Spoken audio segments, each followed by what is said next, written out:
शिवसेनेला गद्दारीचा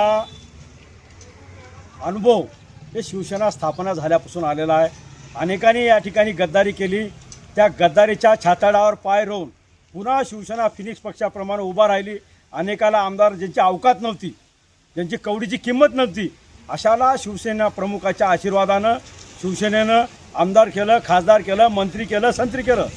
पण हे काही पैशाच्या आमिषापोटी, काही सत्तेपोटी बाई समान असलेल्या शिवसेनेच्या पाठीत खंजीर खुपसून वार करून आज त्या भाजपवाल्यांना, या गद्दार शिंदेना या ठिकाणी त्यांच्या बंगल्यात जाऊन बसण्याचं पाप या ठिकाणी करत आहेत।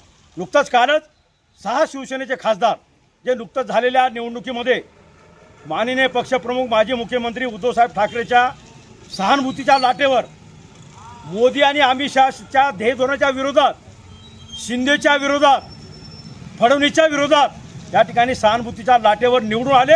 ज्यांची अवकात नसताना निवडून आले आणि ते सुद्धा भडवे, ज्यांची अवकात नव्हती ते सुद्धा या ठिकाणी गद्दारी करून शिवसेनेच्या पाठीत वार केले। अशा गद्दारांना, जे आनंद दिघे साहेब म्हणत होते गद्दारांना माफी नाही, गद्दाराला सदा दिलीच पाहिजे, त्याच ठाणेमधून या गद्दारीचं केंद्रबिंदू या ठिकाणी हालत आहे। अशा गद्दारांना गाडलं पाहिजे, जमिनीत गाडलं पाहिजे।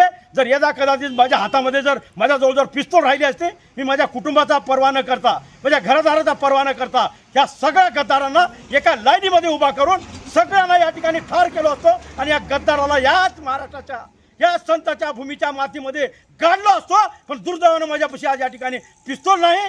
पण यदा कदाचित ते जर माझ्यासमोर जर आले, निश्चितच मी पायातला जोडा काढून त्यांच्या थोबाडावर मारायच्या या ठिकाणी स्वस्त बसणार नाही। आणि उद्धव साहेबांना सुद्धा माझी विनंती आहे, ज्याला जायचं आहे त्याला जा असं म्हणू नका, ज्यांना जातील त्याला या ठिकाणी तुडवा, गाडा असं तुम्ही आदेश द्या।